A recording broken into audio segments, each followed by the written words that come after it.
Oke, Assalamualaikum warahmatullahi wabarakatuh. Perkenalkan, saya Aldi Permana Putra, mahasiswa IPB University Angkatan 59 dari Prodi Departemen Ilmu Ekonomi Syariah. Jadi, di sini saya akan memvisualisasikan atau mempraktekkan eh, mengenai data stasioner. Di sini saya akan menggunakan aplikasi Stata. Oke. Dan untuk datanya sendiri saya menggunakan data BI Rate tahun 2010 hingga tahun 2024. Nah, sebelum kita masuk ke caranya, tutorialnya, ada baiknya kita mungkin eh, mengingat lagi ya mengenai materi data stasioner. Jadi, data stasioner itu adalah data yang merupakan uji untuk mengetahui apakah data itu stasioner atau non stasioner. Nah, jika tidak stasioner, maka kita bisa melakukan screening atau derivasi, eh, yaitu tingkat pertama atau tingkat level. Kalau misalnya belum stasioner juga teman-teman, bisa naikkan ke second reference. Nah, kita langsung aja masuk ke tutorialnya ya. Jadi yang pertama yang paling penting tentu teman-teman sudah punya stata ya. Kita bisa buka dulu statanya. Nah, tampilannya kayak gini ya teman-teman untuk statanya. Oke. Untuk langkah pertama itu sendiri, kita perlu memasukkan datanya terlebih dahulu. Nah, datanya itu bisa dimasukkan melalui dua metode. Yang pertama, teman-teman bisa pencet file, kemudian pilih import, dan bisa pilih jenis file yang bakal teman-teman masukkan. Oke, cara kedua, teman-teman bisa masukkan lewat data editor. Tapi sebelumnya teman-teman harus membuka dulu datanya teman-teman, data Excel-nya ya. Nah, ini udah nih. Kita kopas dulu ya. Kemudian kita kembali ke statanya, ke data editor, lalu kita kopas. Nah, nanti teman-teman bisa langsung aja pencet variable names. Nah, oke. Tapi di sini ada yang sedikit mengganggu ya teman-teman. Di sini ada angka merah nih pada bagian time. Ini menandakan bahwa data ini tidak akan terbaca oleh Stata karena memang tipenya itu strange. Nah, sedangkan pada BI rate itu jenis atau tipenya ialah float. Caranya agar data ini bisa terbaca, teman-teman bisa ke sini teman-teman. Oke. Jadi teman-teman harus rubah dulu datanya dalam bentuk float seperti BI rate. Nah, untuk caranya sendiri ke common, teman-teman bisa langsung ke common ya. Nah, di sini teman-teman ketik generate new time TM, kemudian buka kurung 2010 ya teman-teman, karena memang datanya dari 2010, M1 tutup kurung dan plus N min 1. Teman-teman bisa langsung enter aja. Ups, maaf teman-teman, ada yang salah. Kurang sama dengan generate new time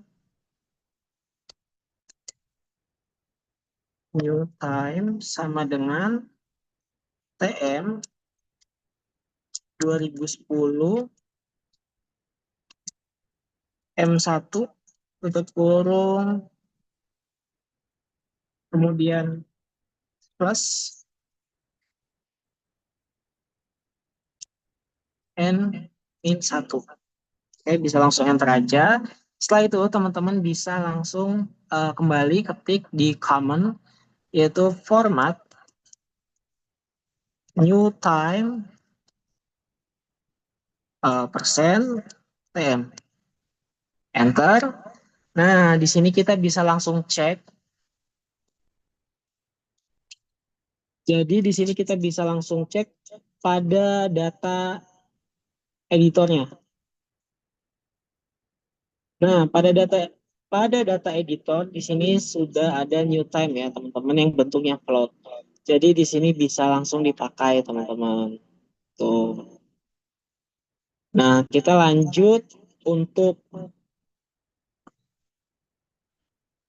oke, kita ketik dulu ya, teman-teman, yaitu um, PSet table S.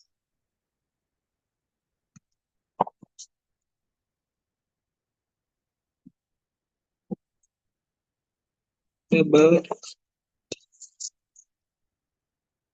new time.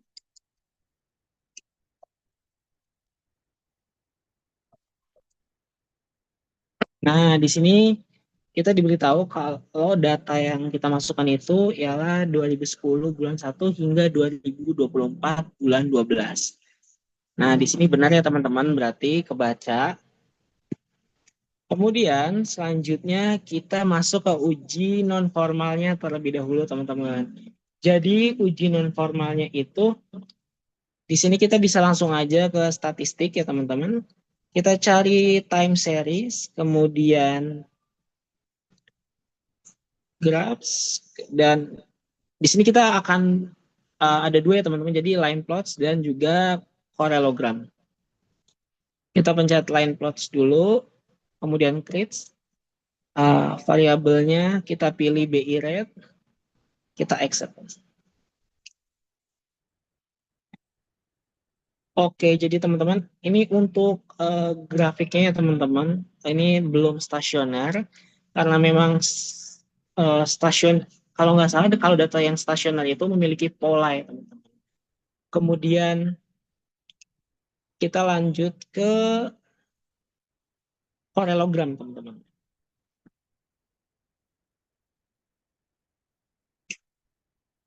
Oke, seperti tadi ya, teman-teman, variabelnya kita pilih BI rate, kemudian oke. Nah, ini parallelogramnya, teman-teman. Tampilannya seperti ini. Nah, selanjutnya, langkah yang paling ditunggu-tunggu selanjutnya itu ialah uji formal, teman-teman. Nah, di sini teman-teman bisa langsung ketik lagi di common. Ketiknya itu ya the fuller ya, teman-teman. The fuller, kemudian BI rate.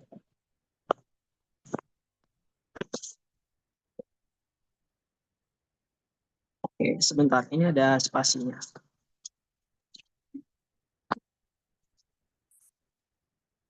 The fuller,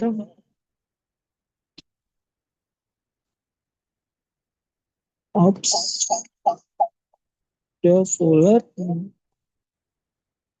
BI rate. Nah, bisa langsung enter aja. Nah, ini didapatkan hasilnya, teman-teman. Jadi di sini ada tes statistik dan critical value. Nah, sepengetahuan saya, jika data itu stasioner, maka tes statistiknya itu lebih kecil dibandingkan critical value-nya. Sedangkan kita bisa lihat di sini tes statistiknya itu lebih besar daripada critical value-nya. Kemudian untuk Macinton approximate-nya juga p-value-nya itu masih di angka sekian, teman-teman. Untuk mencapai stasioner itu p-value harus di bawah 0,5 atau bahkan bisa sampai 0,00, teman-teman. Nah, selanjutnya itu agar data ini stasioner, teman-teman bisa ketik kembali,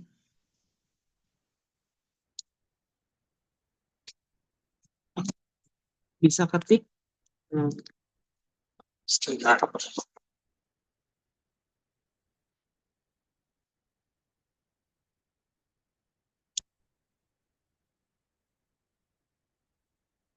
Untuk mengacanya kembali, teman-teman bisa oke, enggak, bukan ngecek kembali, teman-teman. Jadi kita uh, harus mengenerate dulu ya, teman-teman. Kita ketik aja generate DBI rate, kemudian sama dengan D titik BI rate. Oke, nah di sini kita temuin one missing value generated, teman-teman. Jadi di sini ada one missing value. Teman-teman bisa langsung cek aja di datanya. Di sini tertera.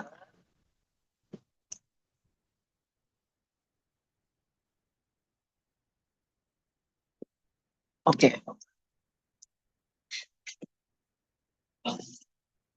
selanjutnya itu untuk memperbaiki one missing uh, generator tadi, teman-teman. Teman-teman bisa langsung aja replace ya, teman-teman. Jadi di command teman-teman bisa pencet replace the BI rate, kemudian sama dengan 0, dan selanjutnya ialah if DBI rate sama dengannya 2 kali. Kemudian titik. Nah, baru di sini tidak ada missing lagi ya, teman-teman. Nah, di sini yang tadinya titik-titik itu berubah jadi 0.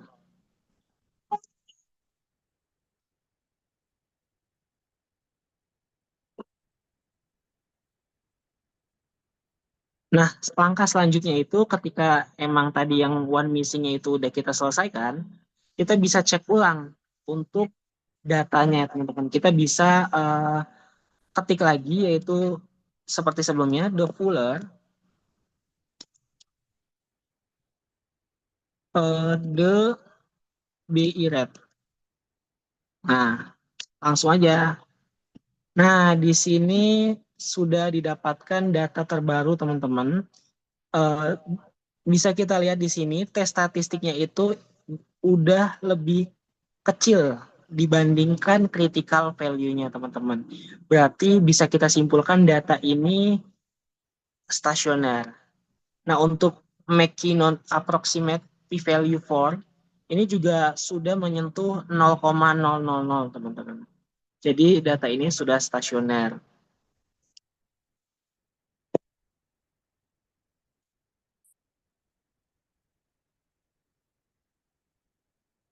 Nah, setelah data ini sudah stasioner, berarti kita bisa simpulin juga bahwa data ini stasioner di first difference, teman-teman. Seperti itu ya. Oke, mungkin itu aja dari saya. Jika ada langkah-langkah atau eh, hal yang pengen teman-teman tanyain, bisa langsung tanyain di kolom komentar ya, teman-teman. Nanti bakal aku jawab. Kita sama-sama belajar. Oke? Wassalamualaikum warahmatullahi wabarakatuh.